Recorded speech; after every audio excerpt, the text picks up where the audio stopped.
Bonjour les amis, good morning everyone. Welcome to those who impact us. As we promised last time, December is dedicated to our youth. And today I will have some wonderful guests here. J'aurai des amis merveilleuses ici, de filles merveilleuses avec lesquelles on va parler. Les parents, je vous parle seulement un peu en français et à la fin, je vais essayer de summarize pour vous. En tout cas, you have to bear with us. We have our youth here, they don't speak French, so I have to manage. We'll be talking about the challenges of being bicultural. Donc, nous parlons avec eux de défis auxquels ils font face, ou bien ils ont fait face en tant que des enfants qui grandissent entre deux cultures. Les cultures que nous inculquons à la maison, nous voulons vraiment qu'ils puissent acquérir nos valeurs, acquérir notre éducation, acquérir notre culture. Et entre-temps, ils vont dehors là-bas, ils étudient, on leur apprend la culture américaine. Et on ne leur a jamais demandé comment est-ce qu'ils sont en train de manager avec toutes ces deux cultures. Est-ce que ça a été un défi pour eux? Est-ce qu'ils se sont sortis? Est-ce qu'ils sont fiers de leur culture, la culture africaine? Est-ce qu'ils peuvent partager avec leurs amis cette expérience ou bien cette culture? Est-ce qu'ils ont été marginalisés par les autres pour le fait qu'ils ont une autre culture à part la culture américaine? Alors c'est sur ces choses-là que nous allons essayer un peu de partager ce matin. Alors, suivons-le plutôt, on va les écouter, partager leur expérience. Et à la fin, je reviendrai pour vous donner ne fût-ce qu'une petite synthèse de tout ce qu'elles auront dit ici. So, I know you, my English speakers today, you're going to be very happy. You're going to be very happy because the show will be done in English. So, we have our youth here. We'll be sharing about the challenges of being bicultural. You know, our kids, we brought them in America. Most of them were babies, and some are born here. And you know, when you bring your children in a foreign country, where you have nothing, where you have to start over everything, the first thing, your very first reflex, your very first the very first thing you have to do is to try to find a job, the job that will help you to put a roof over the head, the job that will allow you to bring food on the table. And I know that things have not been easy for us parents. If I try to share my own experience, I remember the very first job I got it from Amazon. It was not easy, especially when it was a peak season. And I can remember that there are days I was crying because I've never found myself in a setting that was so high demanding. And I cried. There were days I have to leave my house at 5, the place where we were living at 5, and come back home at 9. So I have to catch up the bus at 5 and come back, sit at the bus station for 1 hour, and then get home at 9 p.m. It was not easy. But my children, they never saw me crying because I wanted them to see a strong woman standing. And it was not even easy for the father. There are days where we could spend like 2-3 days. We don't see each other because when he's gone, I am at home, and when I come back, he's not around. So it was not easy.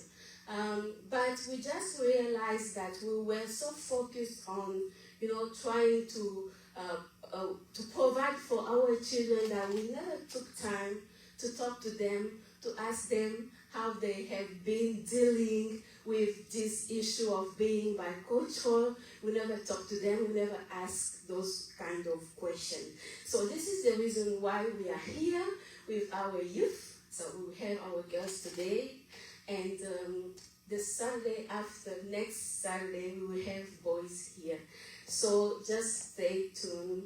They will be here and they will be sharing the experience as bicultural. So without any delay, I would, like like to invite my guests. I will call them one by one and they will be here. So, Sylvia, come and join me, please. Sit wherever you want. Thank you. Hi, Sylvia. Hi. How are you? I'm doing great. It's a pleasure to have you. I'm glad you have me. Antilia, please join me.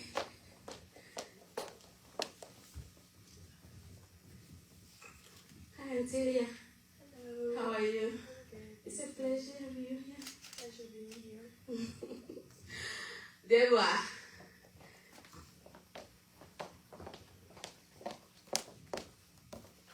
Have a sit down. How are you? I'm good. How are you? It's, it's good to have you, Deborah. Vero, you are the last.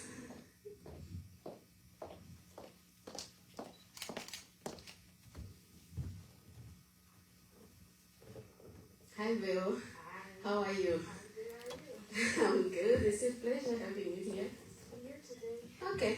By the way, I know that we're gonna have a talk and this is gonna take some time. So I have some drinks there. So if you feel like you are thirsty, just help yourself. Thank you. You're welcome. So I have already introduced our topic. Just feel free. Ignore all these people. We are here to talk. So you are all college students, right?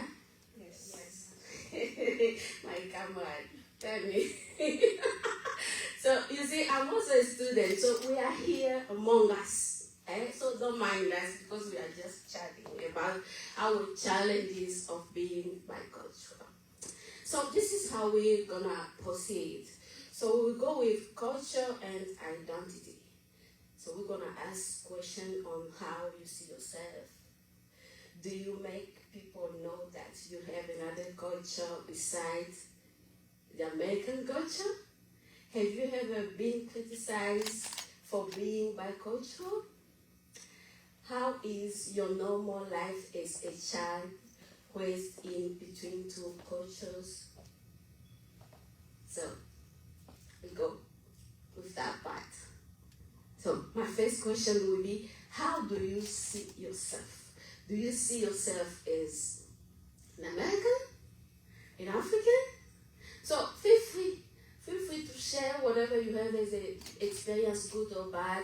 Don't mind people there. If someone come and find trouble with you, tell me, I'm a lawyer, I will take care of them. So don't mind them, I'm just kidding. So, how do you see yourself? Sylvia? I would say I see myself as an African, Mm-hmm. but like, Can you hold the mic? yeah, I would say I see myself as an African, but I feel like when I was younger, obviously, a part of me wanted to hide that. Mm-hmm. Because obviously we have like ignorant friends in Mm-hmm. school, so it made me feel like hiding the fact that I was African, especially the way they used to talk about like, oh, you ride lions, like you have monkey as pets and stuff like that. At first, some of them will say as a like, oh, they're being curious, Mm-hmm. but it kind of felt like an insult because I'm just like, we have houses like you. And when you look at the internet, they're not, like, I'm not saying I grew up with a luxury life, Mm-hmm. but we were stable to the point where I'm like, these are not the houses that are everywhere. Mm-hmm. Mm-hmm. Like, we are fortunate, we have unfortunate people, and we have also, just the same as in here in America, Yeah. you see homeless, you Mm-hmm. see people with good life. It's the same thing that happens in Africa. Mm-hmm. So the fact that they all put us as poor, oh, you guys ride monkeys, you guys have this, it made me uncomfortable to the point where I was like, maybe it's better if I hide the fact that I'm African. I would not say I was ashamed of it, Mm-hmm. but like I would just not To protect yourself, yeah, right? I would not tell anybody that I was African. Oh. Yeah. Deborah? I would identify as African. I don't think I've ever been like embarrassed to say that I was. Mm-hmm. Yeah, there's a lot of things that people say about Africans, but I honestly don't take it like in any type of way. Because most of them, haven't even been to Africa to see whatever they're talking about. And on TV, they have that tendency of showing the poorest part of Africa where kids are naked, they don't have drink, they don't have clothes on them, they are, they are starving, and they go even far to say that we sleep over the trees, those kind of stuff, yeah. And you never hide it. No, I never had a problem. Pero? I would say I identify myself as African, but I can say that a part of me is American as well. Because I've grown in Africa and here. There's a part of me where I like, dang, that is so American of me. And there's other part I'm like, yeah, I'm still the African and I'm not gonna go ahead and follow the American way. But just my identity, I'm African American. So I would say I take that with pride. Yeah, I understand. Antonia? Yeah, I would say I identify as, being African as well. But growing up, especially with an accent that I probably still have, it's kind of like, I used to be ashamed to speak, like never who I truly am, but sometimes to speak like in front of a crowd because I know they will like know who I am by like my accent, and then they will kind of prejudge me based off that.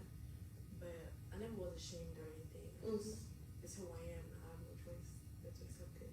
So how is your normal life as a child raised in between two different cultures? Whether at home or at school or in public? I would say it's very stressful because Stressful? yes, because What part of it is stressful? well, like for example, if you have like friends that are not African, they get to do things and like go out places and stuff like that. And I feel like being African, our parents like to protect us and like keep us. In Oh, the I house. like the word protect. Yeah. So and then you always feel like, oh, I want to do stuff like them. I want to go out like them. But because of like who I am, I'm not. You can't do it. Vero? I don't like it is hard, but at the same time I'm grateful.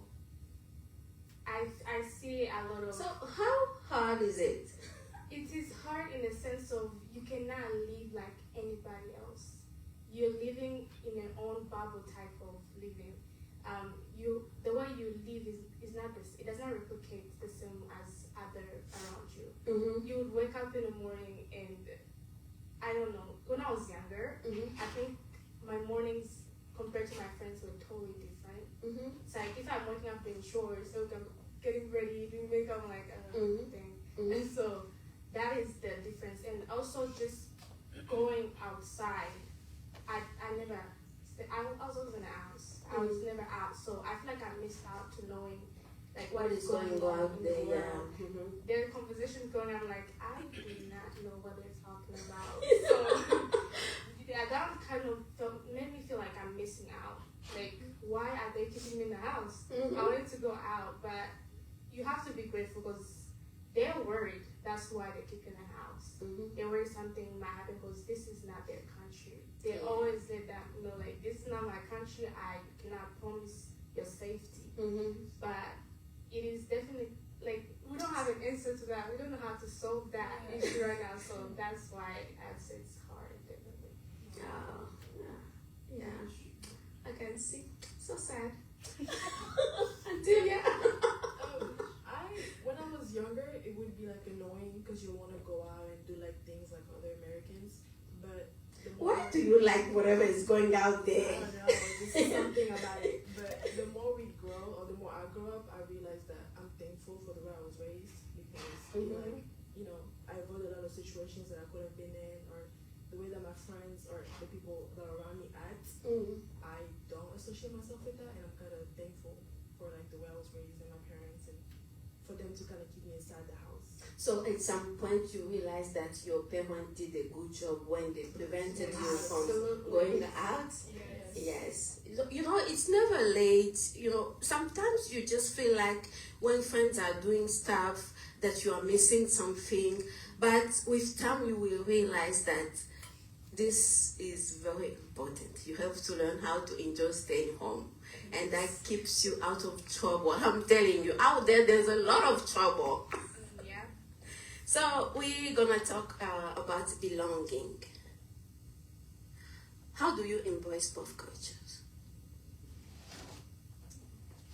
My African culture. Is it like 50-50, 30, or 0, 90? So how's it? It feels like for sure the African is on a high percentage because that's where we were born. Because you want it like that, or because your parents wanted it like that?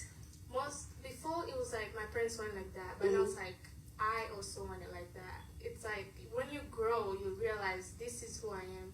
I cannot change that. Even though I want to be American and give them a big percentage of me, I cannot do that because I don't agree with everything they do. Yeah. But when I just sit down and look at my culture, I'm like, I enjoy my culture better than I would enjoy American culture.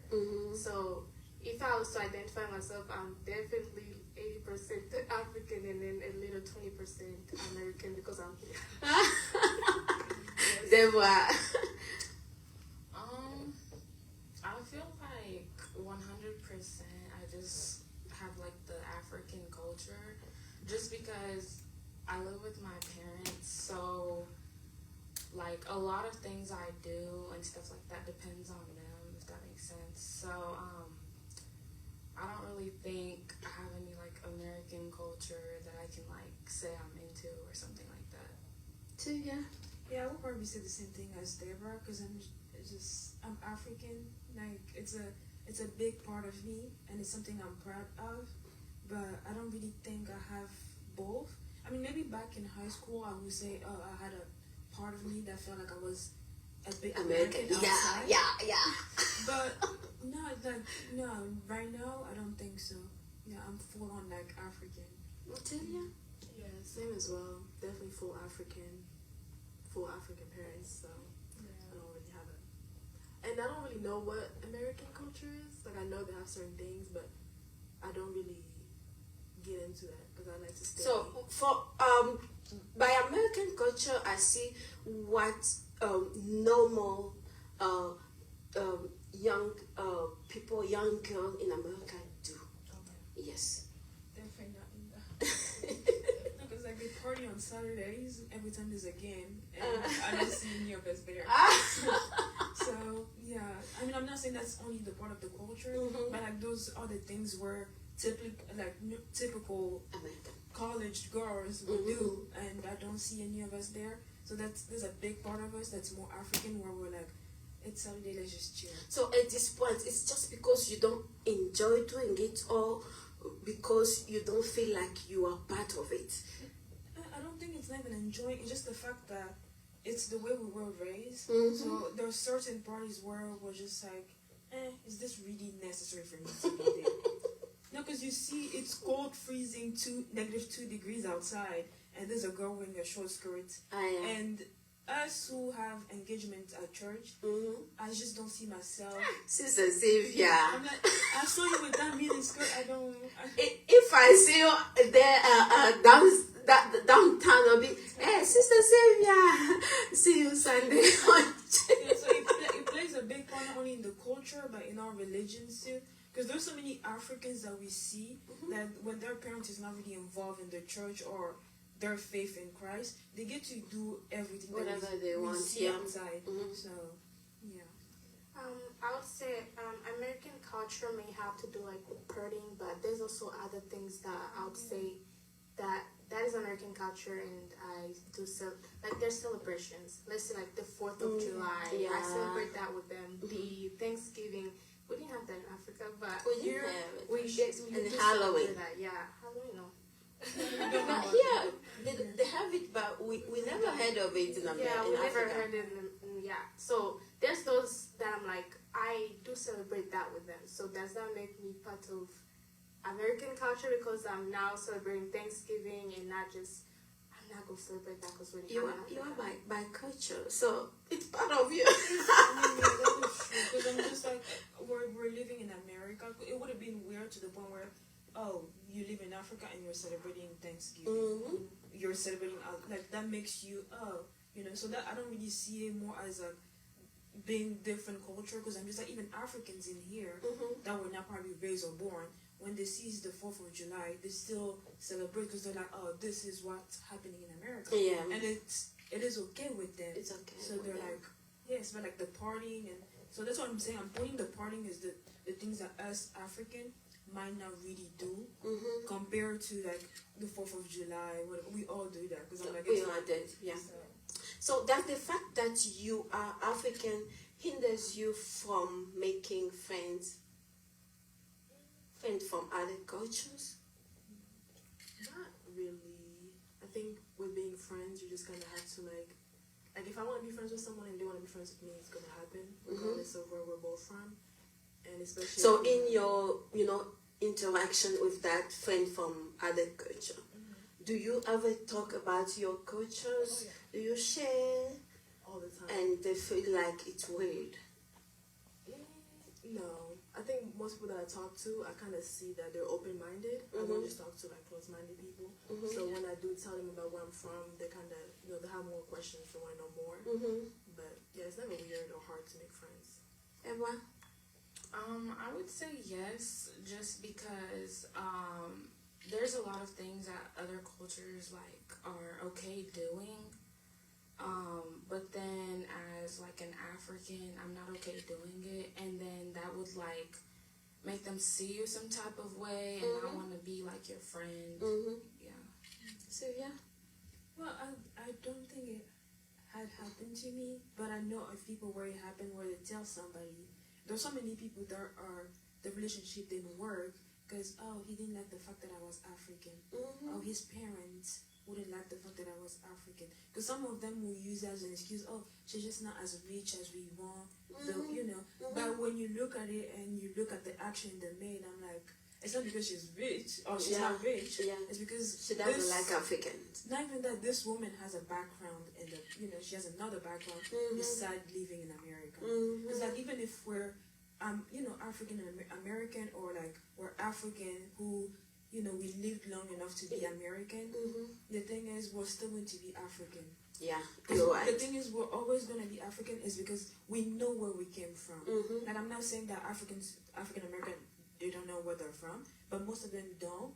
So, but like us, we still know where we're from. So sometimes we get judged by the fact that, oh, she's African, so this. There's in a country where before you get in, if you're from Africa, like you're going to Africa to whatever, you gotta have a test for Ebola. And malaria and whatever. Yeah, you have to get tested for all of that because I'm just like, at the same time I'm like, yes, I know Congo has Ebola and whatever, but for you to make it like, oh, as a Congolese person or as a whatever, you have to pass this test, it's kind of, because I'm like, we had COVID here. It's not everywhere you go in a country that like, since you're American or since you're this, we have to, Yeah, and somehow frustrating. Yeah, it is. Bill? I think I agree with Deborah. With it's hard to make friends when someone does not respect where you come from. Definitely, I've had a share of like different cultural friends, but if I'm gonna be honest, I end up with my friends are foreigners as well. They'd say like there could be African American. I have African Americans, but most of my friends I would say they're foreigners. Could be someone from India, some from Nepal. I'm like that's where we connect because we're both foreigners and we have like a different culture and we get judged for that or something like that. So if I was to be just honest, that it is hard when you don't get the respect, the acknowledgement that you need. I still also recall when I was in college. When you were at Cooper campus, they have a lot of foreigners there, and you just feel like you are, at the place where you are supposed to be. But after that semester, they sent me over in Newtown. There, most of them, some they are freshmen coming from, high school. And I remember that that semester, I was not talking to anyone because nobody was noticing me anyway. They were just, among them. So I was so frustrated at some point because I was missing my African friend I made when I was over Cooper. So don't think that it's just like at your own level. It's everywhere. But what I can do is that if someone doesn't like you, you just don't have to force it. Yeah. You can't just force your way in somebody's heart. He doesn't like African. You are African. So what magic are you going to do to make him change his whatever behaviors or belief? It's just like that. So do you find yourself attracted to people who have similar experience as you? Yeah. Yes. So if you see people from the eastern part of Congo, you feel good with them. I would say, yes, you feel like you want to connect with them because I came from the same place I'm from. Mm-hmm. But at the same time, it's not only that matters when you're trying to find a connection with a person. You have to also have similar interests to be able to connect. But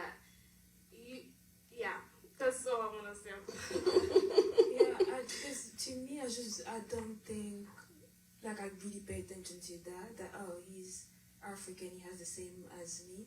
I'm like, I feel like as long as we share the same goals and we want the same thing, and we, that's all I care about. It's in friendship, relationship. I don't really care about the background. I don't really care that, it's from Congo, so that makes it better. Yeah. I really don't think I care about that at all. Teba? I would agree with Veronica because sometimes making friends, you might need to have like similar things that you like because, for example, if their beliefs are different from yours, it's going to like cause a problem at some point. So, yeah. Delia? No, I don't care about where you're from either. You have to like have a share of values, then go from there. So how do you navigate difference in values? Because African, they have their own values.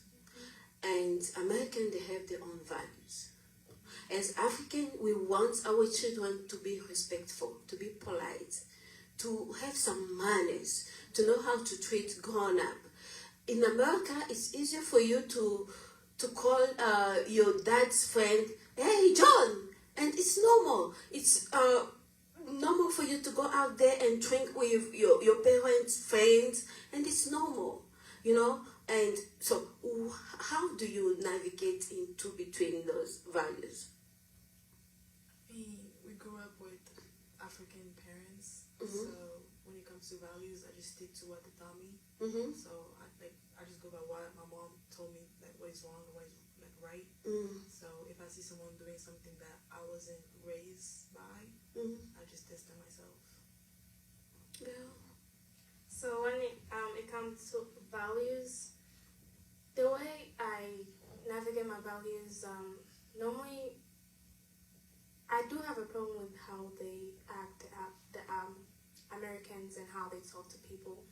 But values, normally I would use the word. What God says about values and everything, that's how I judge where, like, have you crossed the line or not, type of, but I do stick to African values, to be honest, because I feel like they have some type of boundaries when it comes to how you're gonna talk, what the relationship you're gonna have with someone. People, And it is, I even have a hard time actually calling somebody their name. Yeah. Yeah. I'm still having the same issue until now. Yeah. The teacher, they'll be like, "Call me by my name." I'm like, "Sir." Sorry. Yeah, Miss. Miss, yeah, please. It took me a long time to, to address my manager as, by her first name. Yeah. It was just Miss. So, what's wrong with you? Come here, Robert. But yeah, so values, it definitely, I stick to the ones that they protect as well. You're like, I don't have to cross the line with this person. Set so, some boundaries. Yeah, setting boundaries as well. So that's why I stick to the African one. Deborah? I would agree with Antilia because we were taught a certain way by our parents. And I feel like if you see something that people are doing, you would automatically know, like, okay, this is wrong because I was taught this way. And you would know, like, the outcome of your choices by, like, what you were taught. Yeah, I will agree with Vera where she says your values protect you from like getting in trouble. Because like there are some people just because like all American, not all, but like some American call, hey yo, what like their manager or the teacher by their name, and that day you're probably your teacher is in a bad mood, but because of your value and you call him sir, he's not going to create a problem with that. Why? Because you stick to something that you knew. Because you could have been like, you know what, everybody call him John, so I'm gonna call him John.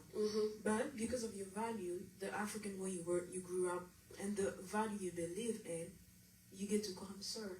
You get to call him, In my job, we don't really Mister. call each other sir, because all of us are like in 20s. So it's just That's normal. So But, I'll just- looking up to someone who's like Yeah. 60 years old and you be like, hey, Robert, come here. Yeah, that feels weird. Yeah. Okay, so this question I have to ask it. What do you think of your home culture?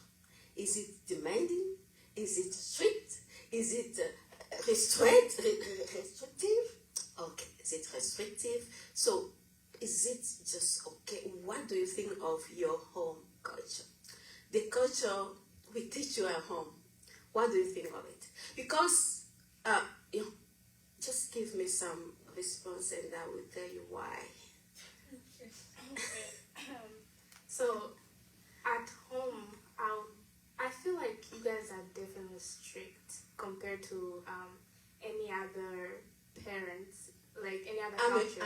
I'm American. Yeah, let's say American, yes. Yeah. So you guys, Because Chinese are also very, very strict. yeah, very Indian too. So we are not the only one in the boat. So go ahead. okay. Yeah, you guys are strict, but I would say your strictness, we're so used to it now. We're like, I understand why you're strict at this moment.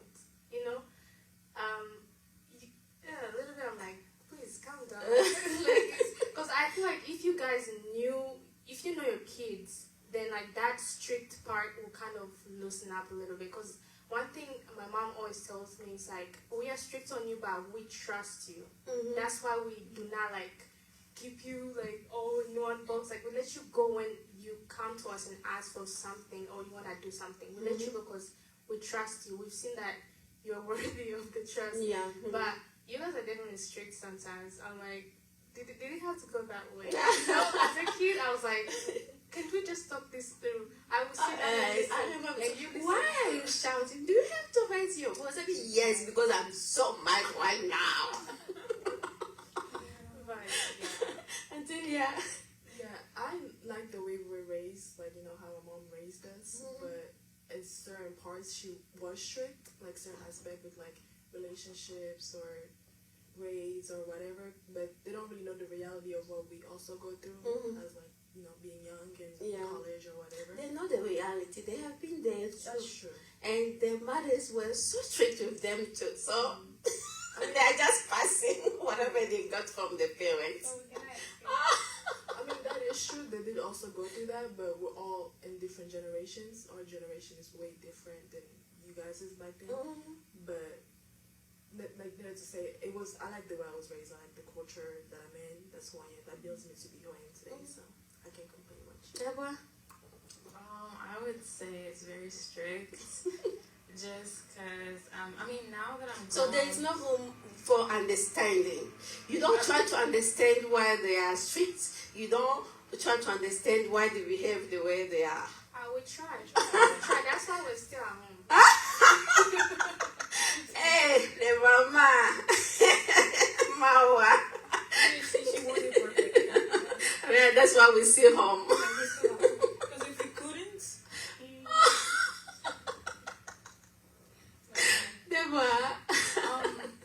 I do understand where they're coming from because they're just trying to protect us. Because there's a lot of things that happens in this world, like a lot of things. So And crazy things. yeah, so I can understand them, but I feel like my parents aren't really that strict anymore with me. They're a little bit, but not really. But there's just certain things that they don't like me doing that I just question, like why. It's And- my age. Yeah. They are still, I don't know. Parents will never stop worrying about the children. Especially when you live here where you can encounter death everywhere, even in front of your own house. So it's a worry, just, seeing you going out there, even when you are at school. That worry is so permanent. Yeah. So don't blame us. So we are just trying to do whatever we can do to keep you alive and happy. Sylvia? well, I was definitely raised different than my sister. Mm-hmm. Like my mom, if I look at it, my mom was never strict to me. Mm-hmm. Like wasn't. Because the thing is, So is she a black sheep?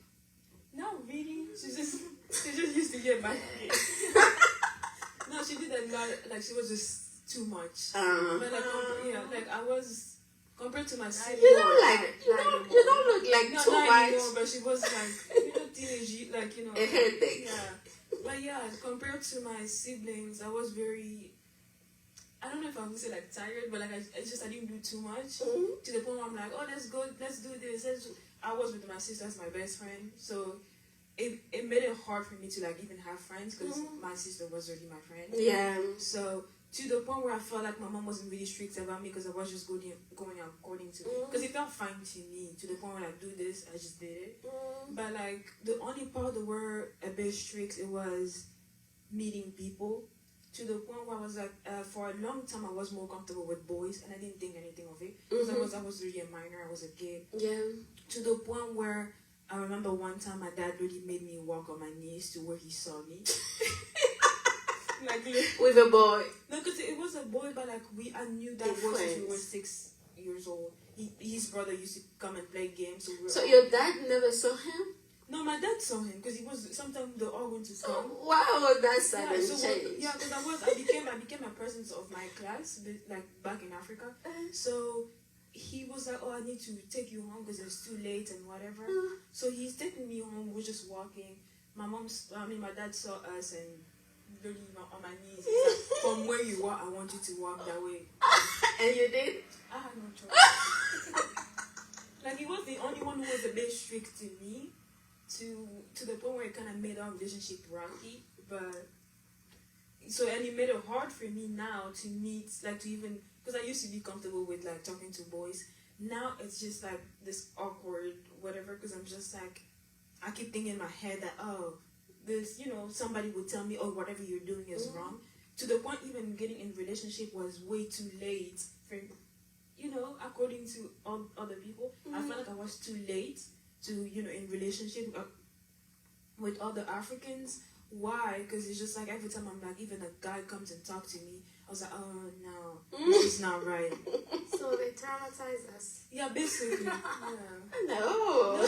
I mean, because when they tell us a story about like I met your dad when I was in 6th grade, and I'm just like, And you were 12. You were 15. You were a baby. I mean, but I'm just like, I'm like, the same way you judge that my dad was the right person, I feel like I'll be able to do the same thing. Because if it doesn't work, obviously the way you raised me, I would know that, oh, this is too far. Like, even as a woman, I would set my values. I'm like, this is not what I want. So if it's whatever I don't want, I'm getting in a relationship, obviously I will end it. But they don't, I want our African parents to trust us to that point to like, they got this part, they got. Even though we can say, oh, in this part, I think you should, but they should like push us a little bit so we can fly, just at least for a while. I think you guys should let us go and come back ask you for help. Okay. Yeah, like, I will tell the we have a president of problem. mothers because most of the time it's us. Yeah. When I start making my noise, my husband has to support me. So you will find yourself on your side alone. So we try to talk to mothers. I mean, yeah, because we're going to be mothers in the future too, and there's some part of it where we're like, especially as bicultural, it's a part of it where I'm like, this is not what I want to take. Because I'm like, I have a hard time communicating with people, and I'm just like, and I blame my parents, no one else. It's you. Sure. Yeah, because I'm just like, you're scared, because like in your head, like, oh, my mom, she finds out this is bad. If my dad finds out this, even though when you're not doing anything wrong, but like when they tell you, no boyfriend. So in your head, even when you're 18, you're like, no boyfriend. And I'm just like, when you're 20 something, they're like, so you're not going to get married? I'm just like, when I was 18 and there were young people that were eyeing me, I kept saying no. Why? Because I'm too young.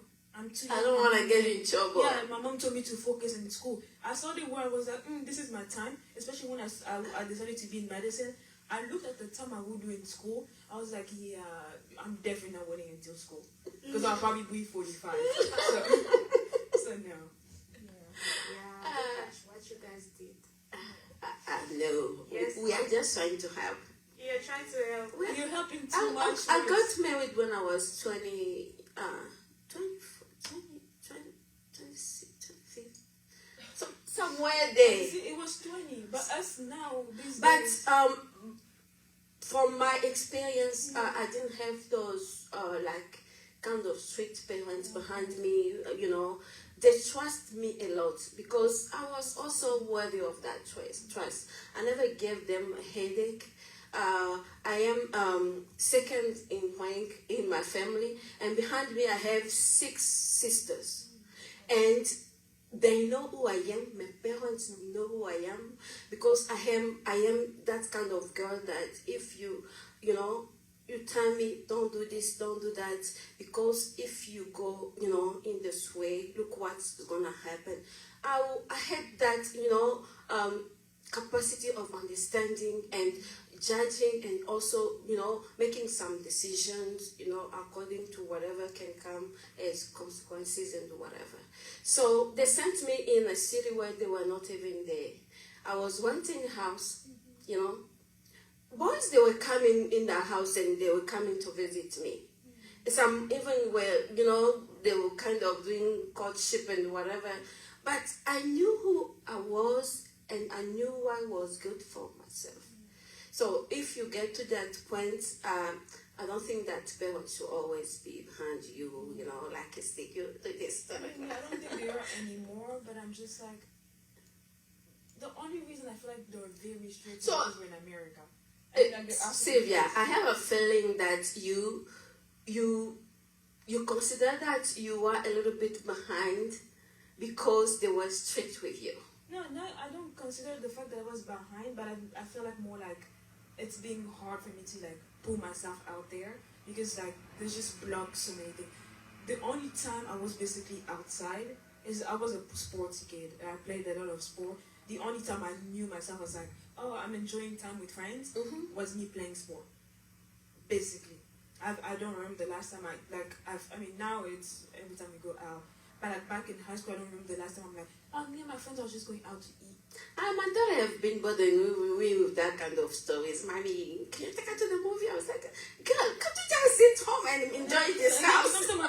Sometimes when we ask for money, like, can we have money for this? She's like, what's the money for? And she's like, well, you can wait for the movie to come out on Netflix. You can wait for the movie to, So you have to like that. Oh, I need some money for my cleats. I need some money for my whatever. And she's like, and you use that money to go watch a movie. Even though I was to me, my point, I was very trustworthy because my mom would tell me do this, I would do that. But like, since she's African, but living in a country where she doesn't really know much, she had to be a bit protective to the point where she's like, you're free, but like, not really, So, yeah. Trust doesn't exclude control. That's what they say. Yes, you should just leave them that it's the small window to control. Yeah. To control. Yeah. To control, just a little bit to control. So, I would like you to tell me, just a short way, why do you always, when we tell you something, you'll be like, African parents. So, I just want to understand that. African parents. I mean, because I feel like some of the times the things You never, I'm your only parent. Your mother was not a white, was not an American, so they moved you from there and you came to my house. Since you were born, I have been your mother. So when you are like African parent, so what are you trying to tell me? What are you insinuating? I mean, a lot of times you guys like tell us things based off like how you guys were raised and your generation as well. I feel like that's why we say African parents, because you tell us things based off what you're used to. You don't like it?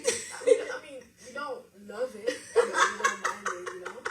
You don't mind it? Like, we like fair judgment, not just how, oh, my mother told me this, so this is how I'm going to also tell you. Like, it's not wrong, but it's not this generation. Like, it's very different. Things are different. What's the difference?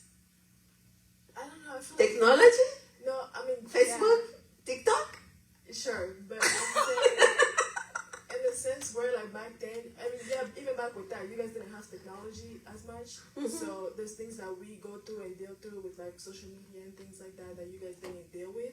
So, for example, if we have school, we have social media, like, there's just stress upon us. So if you guys come back home and you guys started yelling hard, oh, you didn't do that, after having a hard day at school. Because my manager yelled on me too. I mean, that's fair. There's but- not really like we have a lot of resources around us that kind of makes us, I don't want to say depressed, I don't think we are, but that kind of, weighs a lot on us that you guys didn't have back then. So I think you guys should be more considerate that we also have a life outside of being at home. Like we also encounter people that can be rude to us for no reason, just like you guys are account managers. So I think coming back home and then you guys are like, hey, you do it better. That's why we say African parents. But So just make sure before you go out there, you do what you are supposed to do. So when you come back, I'm not gonna deal with you. Yeah, we will just, mommy, how are you? Good. How was your day? You go to your home. That's all. Because you have to understand that we all go through a lot. Yes. There are some parents until now, they are bullied at work. They will never tell you that, look what happened, this and that. It's the reality. And he will look at himself, a father, a mother, a spouse, but he goes to work, someone talk to him anyhow, just because he's a supervisor or whatever, these are stuff that, eats people in. When you as a kid, you just come there and start behaving anyhow. Sometimes some people, they just don't know how to hold themselves. So you should also understand when you have some tasks, you know that this is what I am supposed to do in this house. Just get it done, get it completed. Just make life easier. You people are so stubborn, let me say, sometimes you are just so stubborn. Sometimes when I look at my daughter's home, yesterday I was so mad and I shouted like an African mother, as you said. I was like, why is it so hard? It's the place you live yourself. It's not mine. I didn't ask you to come and clean after me. It's your own space. So why do I always have to come here and tell you what to do? I get you. So at some point, you still have you have to do what you are supposed to do to make it easier. Because waking up in the morning, going out there, it's not an office. Most of parents, they don't work in offices. Even offices with job are not easier. I'm telling you. I spend time on computer. You can see me sitting, you feel like, oh, I'm just uncomfortable. No, the brain is working. And the time I get out of there, I'm tired. So when I come home, the first thing I see is a pair of shoes here, your backpack there, your underwear the other side, your bed not made, your closet opened. So what are you expecting me to do? Huh? So it's just like you are doing it on purpose because you know what you're supposed to do, but you don't do it. So let me. So, Bella, are you done?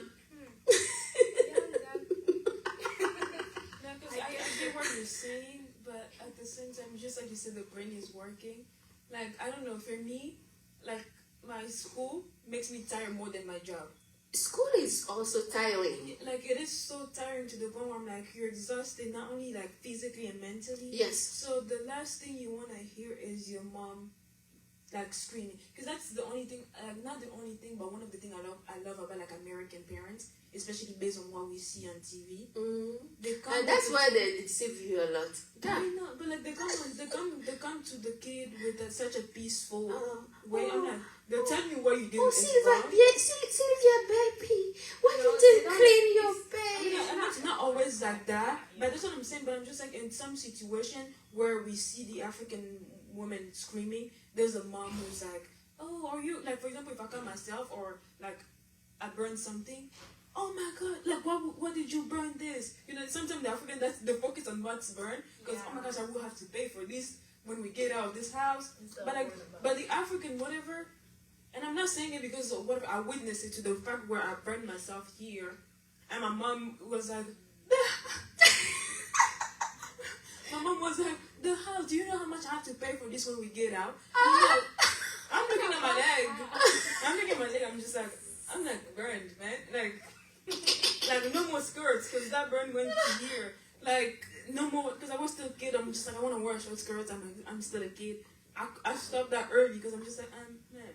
Do you not see this? This. And she's like, he's like, what happened? I was like, well, I was cooking, and apparently the oil was too hot, so when I poured the whatever, it just flamed. And I'm just like, and I made sure that everybody was outside, made sure that I, make sure that the whatever is gone. But, the oil went to the carpet, so it kind of burned the carpet, and it burned me here. And at first I didn't even feel it because I was so worried. I'm like, I'm going to get in trouble. And I was right, and I'm like, that mindset, it puts us in this situation where we're stressful. I agree with that. Because there's some instances that happen, you're like, worry about me, please. Do not worry about like the other thing. Where we just need y'all to just forget about the negative or like the damage we've made and just focus on us and like care for us a little. Yeah, then the damage Afterwards. We can talk about that later. But one day my mother was ironing clothes, and I was just playing around. I was I don't know, 4 years, something like that. And she was ironing clothes, and she told me, stop playing here. I don't listen. And at some point, I got burned. You know what my father did? Instead of taking me to the hospital, he took cold water and started cleaning that. And he was like, if you cry, I'm going to kill you. and this sounds okay. Some things they were doing, since you have that opportunity to compare, because you have another culture beside, you see. But us, that's all we knew, because you will see the same thing they do to you. The neighbors is even worse. You see. So when you look at the neighbor, you're like, oh, I'm lucky though. I'm lucky. You see. So these are things that we have to, to learn how to work on it as parents. Yes, those hot tempers, all those, reaction. These are stuff we have to also work on it. But you people have to work on you too. So my last question is, being a bicultural, is it really a challenge?